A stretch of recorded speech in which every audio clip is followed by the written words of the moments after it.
Magandang tanghali po sa ating lahat mga kabayan. Nandito po tayo muli sa bahay kubo ni Lola Elena and Tatay Ray. Siyempre sa tanghali ito mga kabayan, meron tayong guest, yung ating sponsor na si Mami Hermie San Diego and Sir Odi San Diego. Ayan po, kasama po natin sila ngayon kasi gusto din po nila na mabisita at makita nila personally si Lola Elena and Tatay Ray. So tamang-tama po mga kabayan, sana wag naman sana umulan para magiging maayos yung pasyal ng ating sponsor po dito sa kanilang bahay kubo. Ayan po mga kabayan, dapat kahapon kasama namin sila, kaya lang no, nag-conflict yung aming time. So ngayon po natuloy na kasama natin sila. So ayan po, nandito na kami sa bahay ni Lola Elena. Hi! Magandang tanghali, Lola Elena at Tatay Ray. Kumusta po kayo? Ha? Ha? Okay po kayo? Ano lang, kararating lang, galing Japan. Ay, malayo. Ayan, good afternoon na po. Ayan po yung bahay kubo nila. So ayan. Yung ginawa pa lang ganito? Opo, pinagawaan ko po ng ganyan para tinanggal ko po yung hagdanan at pinagawan ko po ng ganyan. Oo, ito po yung ginawa ko mga halaman kami yan. Parang hindi na ano. Oo, ako nagtanim po lahat yan. Pati ito. Yan. Ganda.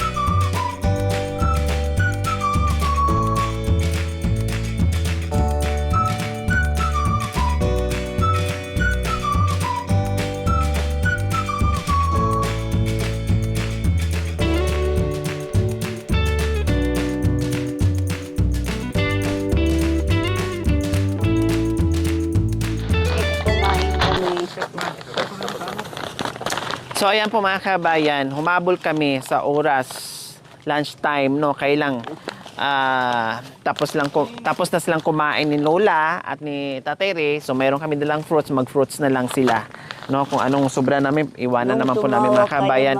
Bumili nga po ako ng ulam para sabay-sabay sana kaming kakain.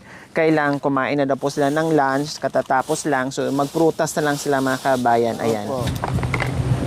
Okay, pray muna natin.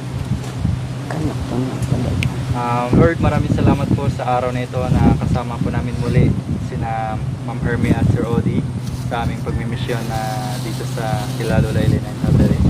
Naway pagkain nito, Lord, na magbibigay lakas sa amin at naway palagi niyo po kaming ingatan at ilayo sa kapahamakan at iligtas. Maraming salamat po, Lord, in Jesus' name. Amen. Amen. Oh, let's eat. May gulay tayo dito. Wow. Yan. Kain tayo mga kababayan. Yay, may palabok tayo. Kain po tayo. Hali po kayo. Kuya. Lola Elena.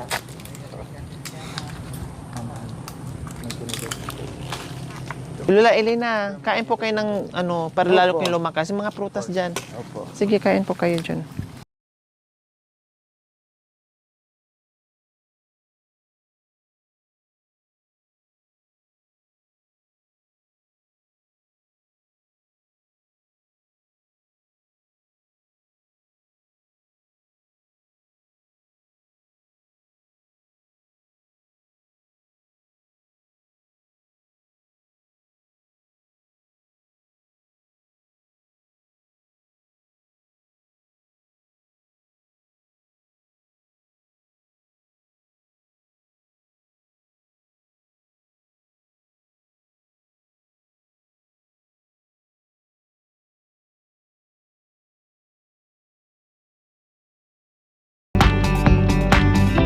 Ayan, kasama natin sila kasi malapit na silang uuwi sa Texas. So, i-enjoy muna nila yung kanilang oras dito sa Pinas. No, kasama natin ngayon. Kasi wala naman ako masyadong gagawin dito. No? Very slight lang po yung aking vlog today. So, kaya niyaya namin silang pumunta dito mga kabayan. Ayan.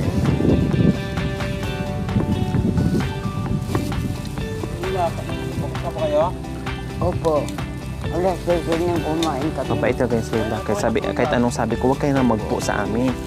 Kami na magpo. Alay ko, nakasanayan na niyang magpo na magpo. Yan sa tangan na alahad.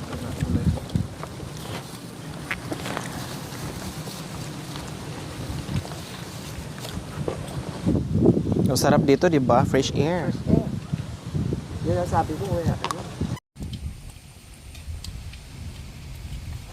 Pag wala akong vlog, pag gusto ko mag-relax dito ko pupunta kasi very peaceful yung lugar, fresh air, no. Makakapag-relax ako dito. So, yan ang bakit madalas ako nandito.